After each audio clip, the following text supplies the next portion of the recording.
Hi everyone, welcome back to my vlog. ಯೂಶ್ವಲಾಗಿ Sunday ಸ್ವಲ್ಪ ಲೇಟಾಗಿ ಹೇಳ್ತಾ ಇದೆ. ಲೇಟಾಗಿ ಹೇಳೋದ್ರಿಂದ ಇಡೀ ದಿನ ಕೆಲಸ ಎಲ್ಲ ಲೇಟ್ ಆಗ್ತಾಯಿತ್ತು. ಹಾಗಾಗಿ ಇವತ್ತು ನಾರ್ಮಲ್ ಟೈಮ್ಗೆ ಎದ್ದು ಮಾರ್ನಿಂಗ್ ರೊಟೀನ್ ಜೊತೆಗೆ ವ್ಲಾಗ್ನ ಕೂಡ ಶುರು ಮಾಡ್ಕೊಂಡಿದ್ದೀನಿ. ನಿಂಗೆ ಕಷಾಯ ಕೊಡ್ಲಾ? ಕಷಾಯ ಬಿಸಿ, ಸ್ವಲ್ಪ ನಿದ್ದೆ ಕಣ್ಣು ಹೋಗುತ್ತೆ ಒಂಚೂರು. ಕೊಡ್ಲಾ? ಕಿಚನ್ ಎಲ್ಲ ಕ್ಲೀನ್ ಮಾಡಿ ಆಲ್ಮೋಸ್ಟ್ ಒಂದು 20 ಡೇಸ್ ಆಗಿಬಿಟ್ಟಿತ್ತು. ಅದ್ರ ಜೊತೆಗೆ ಸ್ವಲ್ಪ ಗ್ರಾಸರಿದು ಕಂಟೈನರ್ಸ್ ಕೂಡ ಕ್ಲೀನ್ ಮಾಡಿರಲಿಲ್ಲ. ಈಗ ಅದನ್ನೆಲ್ಲ ಮಾಡೋಣ ಅಂದ್ಕೊಂಡಿದ್ದೀನಿ. ಅದೆಲ್ಲ ಮಾಡೋ ತನಕ ಸ್ವಲ್ಪ ಟೈಮ್ ಆಗುತ್ತೆ. ಹಾಗಾಗಿ ಏನಾದರೂ ಮಾಡ್ಕೊಳ್ಳೋಣ ಅಂದ್ಬಿಟ್ಟು ಬನಾನಾ ಸ್ಮೂತಿನ ಮಾಡ್ಕೊಂಡಿದ್ದೆ. ಯೂಶ್ವಲಾಗಿ ಡ್ರೈ ಫ್ರೂಟ್ಸ್ ಎಲ್ಲ ನೆನೆಸಿಡ್ತೀನಿ, ಬಟ್ ಇವತ್ತೇನು ನೆನೆಸಿರಲಿಲ್ಲ. ಹಾಗಾಗಿ ಫಸ್ಟು ಡ್ರೈ ಫ್ರೂಟ್ಸ್ ಹಾಕ್ಕೊಂಡು ಮಿಕ್ಸಿ ಮಾಡಿಕೊಂಡು ಅದಾದಮೇಲೆ ಬನಾನಾ ಮತ್ತು ಹಾಲು ಎರಡನ್ನೂ ಹಾಕ್ಕೊಂಡು ಮಿಕ್ಸಿ ಮಾಡ್ಕೊಳ್ತಾ ಇದ್ದೀನಿ. ಸ್ವಲ್ಪ ಹೆವಿಯಾಗಿರಲಿ ಅಂತ ಹೇಳ್ಬಿಟ್ಟು ನಾನು ಈ ಥರ ಮಾಡ್ಕೊಳ್ತಾ ಇದ್ದೀನಿ. ನೀವು ಸ್ವಲ್ಪ ಹಾಲು ಅಥವಾ ನೀರನ್ನು ಜಾಸ್ತಿ ಹಾಕ್ಕೊಂಡು ತೆಳ್ಳಗೆ ಮಾಡ್ಕೊಳ್ಬೋದು. ಈ ಗ್ರಾಸರಿ ಬಾಕ್ಸ್ ಎಲ್ಲ ಕ್ಲೀನ್ ಮಾಡೋದಕ್ಕಿಂತ ಮುಂಚೆ ಉಳಿದಿರೋ ಗ್ರಾಸರಿನೆಲ್ಲ ಈ ಥರ ನ್ಯೂಸ್ ಪೇಪರ್ ಮೇಲೆ ಸಪ್ರೇಟಾಗಿ ಹಾಕ್ಕೊಬಿಡ್ತೀನಿ. ಬಾಕ್ಸ್ ಎಲ್ಲ ಕ್ಲೀನ್ ಆದಮೇಲೆ ಈಸಿಯಾಗಿ ಎಲ್ಲನೂ ಕೂಡ ಬಾಕ್ಸ್ಗೆ ಹಾಕೋಬೋದು ಅಂತ ಹೇಳಿ ಅಷ್ಟೇ. ಇನ್ನು ಎಲ್ಲ ಶೆಲ್ಫನ್ನು ಕೂಡ ಸೋಪ್ ಹಾಕಿ ನೀಟಾಗಿ ಒಂದ್ಸಲಿ ಉಜ್ಜಿ ಒದ್ದೆ ಬಟ್ಟೆಯಲ್ಲಿ ಒರೆಸಿಟ್ಕೊಬಿಟ್ಟಿದ್ದೀನಿ. ಇದೆಲ್ಲ ಕ್ಲೀನ್ ಆಗೋಷ್ಟರಲ್ಲಿ ಅಲ್ಲೂ ಕೂಡ ಡ್ರೈ ಆಗಿರುತ್ತೆ ಅಂಥೇಳಿ. ಈ ಕ್ಲೀನಿಂಗ್ ಕೆಲಸ ಮಾಡ್ಬೇಕಾದ್ರೆ ವೀಡಿಯೋ ಮಾಡ್ಕೊಂಡು ಮಾಡೋದು ಸ್ವಲ್ಪ ಕಷ್ಟ ಆಗುತ್ತೆ. ಜೊತೆ ಕೆಲಸನೂ ಅಷ್ಟೇ ಬೇಗ ಬೇಗ ಮಾಡೋದಕ್ಕಾಗೋದಿಲ್ಲ. ಹಾಗಾಗಿ ನಾನು ಕಂಪ್ಲೀಟ್ ವೀಡಿಯೋ ಏನು ಮಾಡ್ಕೊಳ್ಳೋದಕ್ಕೆ ಹೋಗಲಿಲ್ಲ. ಕಿಚನ್ ಕ್ಲೀನಿಂಗ್ದು ಸಪ್ರೇಟ್ ವ್ಲಾಗ್ ಮಾಡಿದ್ದೀನಿ ನಾನು. ನಿಮ್ಗೆ ಏನಾದರೂ ಇಂಟ್ರೆಸ್ಟ್ ಇದ್ದರೆ ಬೇಕಾದ್ರೆ ಒಂದ್ಸಲಿ ಹೋಗಿ ಆ ವಿಡಿಯೋನ ಚೆಕ್ ಮಾಡಿ. ಅದರಲ್ಲಿ fridge cleaning, complete kitchen cleaning ಎಲ್ಲನೂ ಕೂಡ ಡೀಟೇಲಾಗಿ ತೋರಿಸಿದ್ದೀನಿ. ಇನ್ನು ಸಂಡೇ ಅಂದರೆ ಗೊತ್ತಿದೆಯಲ್ಲ, ಶೋಭಾ ಮೇಡಮ್ದು ಏನಾದರೂ ಒಂದು ಶಾಪಿಂಗ್ ಇದ್ದೇ ಇರುತ್ತೆ. ನೆನ್ನೆನೇ ಕಾಲ್ ಮಾಡಿ ಹೇಳಿದರು ಡ್ರೆಸ್ ತೊಗೊಳೋದಕ್ಕೆ ಸಿಟಿಗೆ ಹೋಗಬೇಕು ಅಂತ ಹೇಳಿ. ಹಾಗಾಗಿ ನಾನು ಶೋಭಾ ಮೇಡಮ್ ಇಬ್ಬರು ಮಾತ್ರ ಇವತ್ತು ಸಿಟಿಗೆ ಹೋಗಿದ್ದೀವಿ. ಆಯುಷ್ಗೆ ನೆಕ್ಸ್ಟ್ ವೀಕಿಂದ ಎಕ್ಸಾಮ್ ಇದೆ. ಹಾಗಾಗಿ ಆಯುಷ್ನ ಕರ್ಕೊಂಡೋಗಿಲ್ಲ. ಇವತ್ತು ಮೈಸೂರು ವೆದರ್ ಎಷ್ಟು ಚೆನ್ನಾಗಿತ್ತು ಅಂತ ಹೇಳಿದ್ರೆ ಮಧ್ಯಾಹ್ನ ಅಂತಲೇ ಅನಿಸ್ತಾ ಇರಲಿಲ್ಲ. ಒಳ್ಳೆ ಸಂಜೆ ಒಂದು 6 o'clock ಥರ ಇತ್ತು. ತುಂಬಾ ಕೂಲಾಗಿತ್ತು. ರೋಡು ಅಷ್ಟೇ ಫುಲ್ಲು ಖಾಲಿಯಾಗಿ ಅಷ್ಟು ಚೆನ್ನಾಗಿತ್ತು. ಅದಕ್ಕೆ ಶೋಭಾ ಮೇಡಮ್ಗೆ ಸ್ವಲ್ಪ ವಾಕ್ ಕೂಡ ಮಾಡಿಸ್ದೆ ಇವತ್ತು ಮಟನ್ ದಮ್ ಬಿರಿಯಾನಿನ ತೋರಿಸ್ತಾ ಇದ್ದೀನಿ. ಸಿಟಿಗೆ ಹೋಗೋದಕ್ಕಿಂತ ಮುಂಚೆನೇ ಮಟನೆಲ್ಲ ಮ್ಯಾರಿಗ್ನೇಟ್ ಮಾಡಿ ಹೋಗಿದ್ದೆ. ಆ ರೆಸಿಪಿನ ಸ್ಪ್ಲಿಟ್ ಮಾಡಿ ತೋರಿಸಿದ್ರೆ ಅಷ್ಟು ನೀಟಾಗಿ ಬರೋದಿಲ್ಲ ವೀಡಿಯೋ ಅಂದ್ಬಿಟ್ಟು ಈಗ ಒಟ್ಟಿಗೆ ತೋರಿಸ್ತಾ ಇದ್ದೀನಿ. ನಾನಿವತ್ತು 3/4 kg ಮಟನ್ಗೆ 3/4 kg ಆಗೋಷ್ಟು ರೈಸ್ನ ತೊಗೊಂಡಿದ್ದೀನಿ. ಅದಕ್ಕೆ ಒಂದು 4 ದಪ್ಪ ಸೈಜ್ ಈರುಳ್ಳಿನ ಉದ್ದುದಾಗಿ ಕಟ್ ಮಾಡಿಕೊಂಡು ಡೀಪ್ ಫ್ರೈ ಮಾಡಿ ಸಪ್ರೇಟಾಗಿ ತೆಗೆದಿಟ್ಕೊಳ್ತಾ ಇದ್ದೀನಿ. ಈರುಳ್ಳಿ ಫ್ರೈ ಆಗೋಷ್ಟರಲ್ಲಿ ನಾನು ಶುಂಠಿ ಬೆಳ್ಳುಳ್ಳಿ ಪೇಸ್ಟ್ನ ರೆಡಿ ಮಾಡ್ಕೊಳ್ತಾ ಇದ್ದೀನಿ. ಮನೇಲಿ ಶುಂಠಿ ಬೆಳ್ಳುಳ್ಳಿ ಪೇಸ್ಟ್ ಖಾಲಿಯಾಗಿತ್ತು, ಹಾಗಾಗಿ ಸ್ವಲ್ಪ ಜಾಸ್ತಿನೇ ಮಾಡಿಟ್ಕೊಳ್ತಾ ಇದ್ದೀನಿ. ಇನ್ನು ಈ ಬಿರಿಯಾನಿಗೆ 1.5 ಇಂದ 2 ಸ್ಪೂನಷ್ಟು ಶುಂಠಿ ಬೆಳ್ಳುಳ್ಳಿ ಪೇಸ್ಟ್ ಹಾಕ್ಕೊಂಡ್ರೆ ಸಾಕಾಗುತ್ತೆ. ಶುಂಠಿ ಬೆಳ್ಳುಳ್ಳಿ ಪೇಸ್ಟ್ ಮಾಡಬೇಕಾದ್ರೆ ಆದಷ್ಟು ಶುಂಠಿ ಕಡಿಮೆ ಬೆಳ್ಳುಳ್ಳಿನ ಜಾಸ್ತಿ ತೊಗೊಳ್ಬೇಕು, ಆವಾಗ ಟೇಸ್ಟ್ ಚೆನ್ನಾಗಿರುತ್ತೆ. ಈ ಶಾಪಲ್ಲಿ ತೊಗೊಳ್ತೀವಲ್ಲ ಅದೆರಡು ಈಕ್ವಲ್ ಇರುತ್ತೆ, ಇಲ್ಲ ಕೆಲವು ಟೈಮು ಶುಂಠಿ ಜಾಸ್ತಿ ಇರುತ್ತೆ, ಹಾಗಾಗಿ ಅಷ್ಟು ಚೆನ್ನಾಗಿ ರುಚಿ ಇರೋದಿಲ್ಲ. ಮನೇಲೇ ಫ್ರೆಶ್ಶಾಗಿ ಮಾಡ್ಕೊಳ್ಳೋದ್ರಿಂದ ತುಂಬಾ ರುಚಿಯಾಗಿರುತ್ತೆ. ಈಗ ಈರುಳ್ಳಿ ಎಲ್ಲ ಚೆನ್ನಾಗಿ ಫ್ರೈ ಆಗಿದೆ. ಈಗ ಇದನ್ನು ಸಪ್ರೇಟಾಗಿ ತೆಗೆದಿಟ್ಕೊಳ್ತಾ ಇದ್ದೀನಿ. ಈ ರೀತಿ ಗೋಲ್ಡನ್ ಕಲರ್ ಬರೋವರೆಗೂ ಕೂಡ ಈರುಳ್ಳಿನ ಫ್ರೈ ಮಾಡ್ಕೊಳ್ಬೇಕು. ನೆಕ್ಸ್ಟ್ ಈಗ ನಾನು ಮಟನ್ನ ಮ್ಯಾರಿಗ್ನೇಟ್ ಮಾಡ್ಕೊಳ್ತಾ ಇದ್ದೀನಿ. ನಾನಿಲ್ಲಿ 3/4 kg ಮಟನ್ಗೆ 1 ಸ್ಪೂನಷ್ಟು ಧನಿಯಾ ಪೌಡರು, 1 ಸ್ಪೂನಷ್ಟು ಚಿಲ್ಲಿ ಪೌಡರು, ರುಚಿಗೆ ಬೇಕಾಗಿರೋಷ್ಟು ಉಪ್ಪು, ಒಂದು 2 ಸ್ಪೂನಷ್ಟು ಶುಂಠಿ ಬೆಳ್ಳುಳ್ಳಿ ಪೇಸ್ಟು, ಒಂದು 1/4 ಸ್ಪೂನಷ್ಟು ಅರಿಶಿನ, ಒಂದು 4ರಿಂದ 5 ಸ್ಪೂನಷ್ಟು ಮೊಸರು, ಹಾಗೆ ಫ್ರೈ ಮಾಡಿ ಇಟ್ಕೊಂಡಿದ್ವಲ್ಲ ಆ ಈರುಳ್ಳಿಲಿ ಒಂದು ಅರ್ಧ ಭಾಗದಷ್ಟು ಈರುಳ್ಳಿ, ಅರ್ಧ ಅಲ್ಲ ಅರ್ಧಕ್ಕಿಂತ ಸ್ವಲ್ಪ ಕಡಿಮೆ ಈರುಳ್ಳಿನ ನಾನು ಮ್ಯಾರಿಗ್ನೇಟ್ ಮಾಡೋದಕ್ಕೆ ತೊಗೊಂಡಿದ್ದೀನಿ. ಈಗ ಇದಿಷ್ಟನ್ನು ಕೂಡ ಚೆನ್ನಾಗಿ ಮಿಕ್ಸ್ ಮಾಡಿ ಫ್ರಿಜ್ಜಲ್ಲಿ ಎತ್ತಿಟ್ಕೊಂಡ್ರೆ ತುಂಬಾ ಚೆನ್ನಾಗಿ ಸಾಫ್ಟಾಗಿ ಬರುತ್ತೆ. ಫ್ರಿಜ್ ಇಲ್ಲ ಅಂದರೆ ಹಾಗೆ ಕೂಡ ಇಟ್ಕೊಳ್ಬೋದು. ಅಟ್ಲೀಸ್ಟ್ 1 hour ಆದರೂ ಇದನ್ನು ಹಾಗೆ ಇಟ್ಟರೆ ಮಸಾಲೆ ಎಲ್ಲ ಚೆನ್ನಾಗಿ ಹಿಡಿದಿರುತ್ತೆ. ಇಲ್ಲಾಂದರೆ ಏನಾಗುತ್ತೆ ಅಂತ ಹೇಳಿದ್ರೆ ಈ ಬಿರಿಯಾನಿಲಿ ರೈಸ್ ಎಲ್ಲ ತುಂಬ ಟೇಸ್ಟಿಯಾಗಿರುತ್ತೆ, ಮಟನ್ ಮಾತ್ರ ಒಂಥರ ಬೆಂಡ್ ರೀತಿ ಇರುತ್ತೆ, ಉಪ್ಪು ಖಾರ ಏನೂ ಇರೋದಿಲ್ಲ. ಈ ರೀತಿ ನಾವು ಮ್ಯಾರಿಗ್ನೇಟ್ ಮಾಡಿ ಬಿರಿಯಾನಿ ಮಾಡೋದ್ರಿಂದ ಪೀಸು ಕೂಡ ತುಂಬಾ ಟೇಸ್ಟಾಗಿ ಚೆನ್ನಾಗಿ ಬರುತ್ತೆ. ಹಾಗಾಗಿ ಚಿಕನ್ ಬಿರಿಯಾನಿ ಮಾಡಬೇಕಾದ್ರೂ ಅಷ್ಟೇ ಈ ರೀತಿ ಮ್ಯಾರಿಗ್ನೇಟ್ ಮಾಡಿ 1 hour ಬಿಟ್ಟು ಬಿರಿಯಾನಿ ಮಾಡಿದ್ರೆ ಚಿಕನ್ ಪೀಸು ಕೂಡ ತುಂಬಾ ಟೇಸ್ಟಿಯಾಗಿರುತ್ತೆ. ನೆಕ್ಸ್ಟ್ ಈಗ ಮಟನ್ನ ಒಂದು 4ರಿಂದ 5 ವಿಷಲ್ ಕೂಗಿಸ್ಕೊಳ್ತಾ ಇದ್ದೀನಿ. ನಾನು ಮಟನ್ ಮ್ಯಾರಿಗ್ನೇಟ್ ಮಾಡಿ ಆಲ್ಮೋಸ್ಟ್ ಒಂದು 2 hours ಆಗಿದೆ. ಸಿಟಿಗೆ ಹೋಗೋದಕ್ಕಿಂತ ಮುಂಚೆ ಮಾಡಿರೋದ್ರಿಂದ ಸ್ವಲ್ಪ ಜಾಸ್ತಿನೇ ಟೈಮ್ ಆಗಿದೆ. ನೀವೊಂದು 40 ಮಿನಿಟ್ಸಿಂದ 1 hour ಮ್ಯಾರಿಗ್ನೇಟ್ ಮಾಡಿದ್ರೆ ಸಾಕು, ಮಸಾಲೆ ಎಲ್ಲ ಚೆನ್ನಾಗಿ ಹಿಡಿದಿರುತ್ತೆ.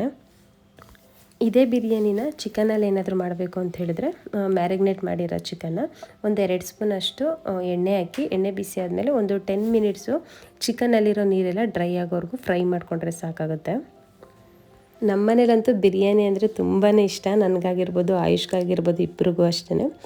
ಮಂತಲ್ಲಿ ಒಂದು 3 ಟೈಮ್ಸ್ ಆದರೂ ನಾನು ಬಿರಿಯಾನಿನಂತೂ ಮಾಡೇ ಮಾಡ್ತೀನಿ. ಲಾಸ್ಟ್ ವೀಕ್ ಅಷ್ಟೇ ನಾಟಿ ಸ್ಟೈಲಲ್ಲಿ ಚಿಕನ್ ಬಿರಿಯಾನಿನ ಮಾಡಿದ್ದೆ, ಗ್ರೀನ್ ಕಲರ್ ಬಿರಿಯಾನಿ. ತುಂಬಾ ಚೆನ್ನಾಗಾಗಿತ್ತು, ಬಟ್ ವಿಡಿಯೋ ಮಾಡ್ಕೊಳ್ಳೋದಕ್ಕಾಗಲಿಲ್ಲ. ಬಿರಿಯಾನಿ ಅಂದ್ರೇ ಸ್ವಲ್ಪ ಟೈಮ್ ಜಾಸ್ತಿ ತೊಗೊಳುತ್ತೆ. ಅದರಲ್ಲೂ ವೀಡಿಯೋ ಮಾಡ್ಕೊಂಡು ಬಿರಿಯಾನಿ ಮಾಡೋದಂದರೆ ಸ್ವಲ್ಪ ಜಾಸ್ತಿನೇ ಟೈಮ್ ಬೇಕು. ಹಾಗಾಗಿ ಬೆಳಗ್ಗೆ ಹೊತ್ತೇನಾದರೂ ಬಿರಿಯಾನಿ ಮಾಡ್ತಾಯಿದ್ರೆ ನಾನು ವೀಡಿಯೋ ಮಾಡ್ಕೊಳ್ಳೋದಿಲ್ಲ. ಇವತ್ತು ಸಂಡೇ ಆಗಿರೋದ್ರಿಂದ ನೀಟಾಗಿ ವೀಡಿಯೋ ಮಾಡ್ಕೊಳ್ಬೋದು, ಹಾಗೆ ಟೈಮು ಸ್ವಲ್ಪ ಜಾಸ್ತಿ ಇರುತ್ತೆ ಅಂದ್ಬಿಟ್ಟು ವೀಡಿಯೋನ ಮಾಡ್ಕೊಳ್ತಾ ಇದ್ದೀನಿ. ಇನ್ನು ಒಂದು ಸೈಡು ಅಕ್ಕಿನ ಬೇಯಿಸ್ಕೊಳ್ತಾ ಇದ್ದೀನಿ. ಒಂದು 70% ಅಕ್ಕಿನ ಬೇಯಿಸ್ಕೊಳ್ಬೇಕು. ನಾನಿಲ್ಲಿ ಬಾಸುಮತಿ ರೈಸ್ನ ತೊಗೊಂಡಿದ್ದೀನಿ. ಬಾಸುಮತಿ ರೈಸು ತುಂಬ ಚೆನ್ನಾಗಿರುತ್ತೆ. ಅದು ಬಿಟ್ಟರೆ ಜೀರಾ ರೈಸು ಅಷ್ಟೇ, ಅದನ್ನು ಕೂಡ ತುಂಬಾ ಟೇಸ್ಟ್ ಚೆನ್ನಾಗಿ ಬರುತ್ತೆ. ಈಗ ಅಕ್ಕಿ ಬೇಯಬೇಕಾದ್ರೆ ಈ ಎಲ್ಲ ಸ್ಪೈಸಸ್ನ ಅದಕ್ಕೆ ಆ್ಯಡ್ ಮಾಡ್ಕೊಳ್ಬೇಕು. ಅಕ್ಕಿ ಬೇಯಿಸ್ಕೊಳ್ಬೇಕಾದ್ರೆ ರುಚಿಗೆ ಬೇಕಾಗಿರೋಷ್ಟು ಉಪ್ಪು, ಒಂದು 2ರಿಂದ 3 ಹಸಿಮೆಣಸಿನ್ಕಾಯಿ, ಈಗ ವಿಡಿಯೋದಲ್ಲಿ ತೋರಿಸ್ತಾ ಇದ್ದೀನಲ್ಲ ಆ ಎಲ್ಲ ಸ್ಪೈಸಸ್ನ ಆ್ಯಡ್ ಮಾಡ್ಕೊಳ್ಬೇಕು. ದಮ್ ಬಿರಿಯಾನಿ ಆಗಿರೋದ್ರಿಂದ ಅಕ್ಕಿ ಬೇಯಿಸ್ಕೊಳ್ಬೇಕಾದ್ರೆ ನಾವು ಸ್ವಲ್ಪ ಸ್ಪೈಸಸ್ಸು, ಉಪ್ಪು, ಖಾರ ಎಲ್ಲ ಹಾಕೋದ್ರಿಂದ ಚೆನ್ನಾಗಿ ಟೇಸ್ಟಾಗಿ ಬರುತ್ತೆ. ಇಲ್ಲ ಅಂತ ಹೇಳಿದ್ರೆ ಅನ್ನ ಸ್ವಲ್ಪ ಸಪ್ಪೆ ಅನಿಸುತ್ತೆ. ಹಾಗಾಗಿ ಒಂದು 2 ಸ್ಪೂನಷ್ಟು ಎಣ್ಣೆನೂ ಸಹ ಹಾಕ್ಕೊಳ್ತಾ ಇದ್ದೀನಿ. ಎಣ್ಣೆ ಹಾಕೋದ್ರಿಂದ ಅನ್ನ ಉದುರುದ್ರಾಗಿ ಬರುತ್ತೆ. ಹಾಗಾಗಿ ಈಗ ಮಟನಲ್ಲಿರೋ ನೀರೆಲ್ಲ ಸ್ವಲ್ಪ ಡ್ರೈ ಆಗಿದೆ. ಮಟನ್ ಬೇಯೋದಕ್ಕೆ ಎಷ್ಟು ನೀರು ಬೇಕೋ ಅಷ್ಟು ನೀರು ಹಾಕ್ಕೊಂಡು ಈಗ ವಿಷನ್ನ ಕೂಗಿಸ್ಕೊಳ್ತಾ ಇದ್ದೀನಿ. ನೋಡಿ, ಈಗ ರೈಸು ಕೂಡ ಚೆನ್ನಾಗಿ ಬೆಂದಿದೆ, ಅಂದರೆ ಒಂದು 70% ಬೆಂದಿದೆ. ಇಷ್ಟು ಬೆಂದರೆ ಸಾಕು. ಈಗ ನೀರನ್ನು ನಾನು ಸಪ್ರೇಟ್ ಮಾಡ್ಕೊಳ್ತಾ ಇದ್ದೇನೆ. ಅನ್ನ ತುಂಬ ಉದ್ರುದ್ರಾಗಿ ತಿನ್ನೋದಕ್ಕಾಗೋದಿಲ್ಲ ಅನ್ನೋರು ಸ್ವಲ್ಪ ಜಾಸ್ತಿ ಬೇಯಿಸ್ಕೊಳ್ಬೋದು. ಬಟ್ ಬಿರಿಯಾನಿ ಅಥವಾ ಗೀ ರೈಸ್ ಇದೆಲ್ಲ ಸ್ವಲ್ಪ ಉದ್ರುದ್ರಾಗಿದ್ರೇ ರುಚಿ ಚೆನ್ನಾಗಿರುತ್ತೆ.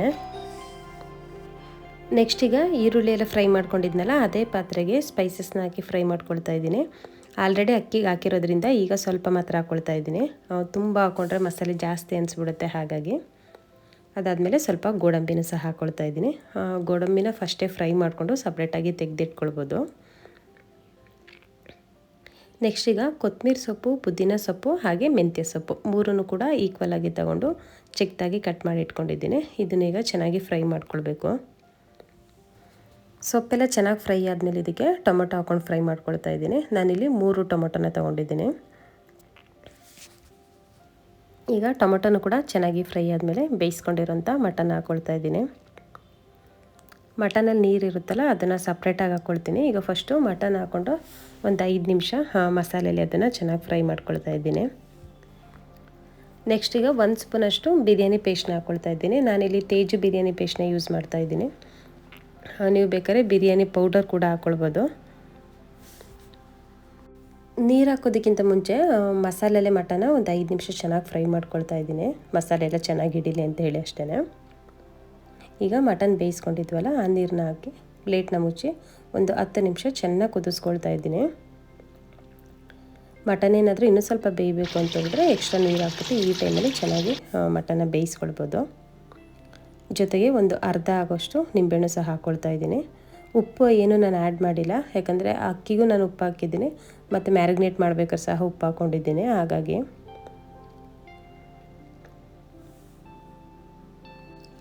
ಈಗ ಮಟನ್ ಎಲ್ಲ ಚೆನ್ನಾಗಿ ಬೆಂದು ಗ್ರೇವಿ ಟೈಪ್ ಆಗಿದೆ. ಈ ರೀತಿ ಆದರೆ ಸಾಕು. ತುಂಬ ಡ್ರೈ ಆಗಿಬಿಟ್ರೂ ಕೂಡ ಚೆನ್ನಾಗಿರೋದಿಲ್ಲ, ಅಕ್ಕಿ ನೀಟಾಗಿ ದಂಬೋದಿಲ್ಲ, ಅಥವಾ ತುಂಬ ನೀರಿದ್ರೂ ಸಹ ಚೆನ್ನಾಗಿರೋದಿಲ್ಲ. ಸ್ವಲ್ಪ ಗ್ರೇವಿ ಟೈಪ್ ಆದರೆ ಸಾಕಾಗುತ್ತೆ. ಈಗ ಕೊನೆಯದಾಗಿ ನಾನು ಅಕ್ಕಿನ ದಮ್ಸ್ಕೊಳ್ತಾ ಇದ್ದೀನಿ. ನಾನಿವತ್ತು 3 ಲೇಯರ್ ಮಾಡ್ತಾಯಿದ್ದೀನಿ. ನಿಮ್ಗೇನಾದ್ರು 2 ಲೇಯರ್ ಬೇಕು ಅಂದರೆ 2 ಲೇಯರ್ ಕೂಡ ಮಾಡ್ಕೊಳ್ಬೋದು. ಫಸ್ಟ್ ಲೇಯರ್ ಗ್ರೇವಿ ಹಾಕೋದಕ್ಕಿಂತ ಅಕ್ಕಿ ಹಾಕೋದ್ರಿಂದ ಮೇಲ್ಗಡೆ ಇರೋಂಥ ಗ್ರೇವಿ ಎಲ್ಲ ಅಕ್ಕಿಗೆ ಚೆನ್ನಾಗಿ ಹಿಡಿಯುತ್ತೆ. ಹಾಗಾಗಿ ನಾನು ಫಸ್ಟ್ ಲೇಯರು ಅಕ್ಕಿನ ಹಾಕ್ಕೊಳ್ತಾ ಇದ್ದೀನಿ. ನಿಮ್ಗೆ ಯಾವ ರೀತಿ ಇಷ್ಟ ಆಗುತ್ತೋ ಆ ರೀತಿಯಾಗಿ ಹಾಕ್ಕೊಳ್ಬೋದು. ಈ ರೀತಿಯೇ ಮಾಡಬೇಕು ಅಂತ ಏನಿಲ್ಲ. ನಾನು ಫಸ್ಟ್ ಲೇಯರು ಅಕ್ಕಿ, ಅದ್ರ ಮೇಲ್ಗಡೆ ಗ್ರೇವಿ, ಅದ್ರ ಮೇಲ್ಗಡೆ ಫ್ರೈ ಮಾಡಿರೋಂಥ ಈರುಳ್ಳಿನ ಹಾಕ್ಕೊಳ್ತಾ ಇದ್ದೀನಿ. ಸ್ವಲ್ಪ ಕಟ್ ಮಾಡಿ ಇಟ್ಕೊಂಡಿರೋಂಥ ಕೊತ್ತಂಬರಿ, ಪುದೀನ, ಮೆಂತ್ಯ, ಹಾಗೆ ಸ್ವಲ್ಪ ಗೋಡಂಬಿ, ಒಂದು 2 ಸ್ಪೂನಷ್ಟು ಫುಡ್ ಕಲರ್ನ ಹಾಕ್ಕೊಳ್ತಾ ಇದ್ದೀನಿ. ಫುಡ್ ಕಲರು ಆಪ್ಷನಲ್ಲು, ಬೇಕಾದರೆ ನೀವು ಹಾಕ್ಕೊಳ್ಬೋದು. ನೋಡೋದಕ್ಕೆ ಸ್ವಲ್ಪ ಕಲರ್ ಆಗಿ ಚೆನ್ನಾಗಿರುತ್ತೆ ಅಂತ ಹೇಳಿ ಹಾಕ್ಕೊಳ್ತಾ ಇದ್ದೀನಿ ಅಷ್ಟೇ. ಒಂದು 2 ಸ್ಪೂನಷ್ಟು ತುಪ್ಪನ ಹಾಕ್ಕೊಳ್ತಾ ಇದ್ದೀನಿ. ನೆಕ್ಸ್ಟ್ ಈಗ ಇದೇ ರೀತಿ 3 ಲೇಯರ್ ಕೂಡ ಮಾಡ್ಕೊಳ್ತಾ ಇದ್ದೀನಿ. ಹೊಗೆ ಎಲ್ಲ ಹೊರಗಡೆ ಹೋಗದೇ ಇರೋ ರೀತಿ ನೀಟಾಗಿ ಕ್ಲೋಸ್ ಆಗೋ ಥರ ಒಂದು ಪ್ಲೇಟ್ನ ಮುಚ್ಚಿ ಒಂದು 10 ನಿಮಿಷ ಸ್ಟವ್ನ ಸ್ಲಿಮ್ಮಲ್ಲಿಟ್ಟು ಈಗ ಇದನ್ನು ದಮ್ಸ್ಕೊಳ್ಬೇಕು.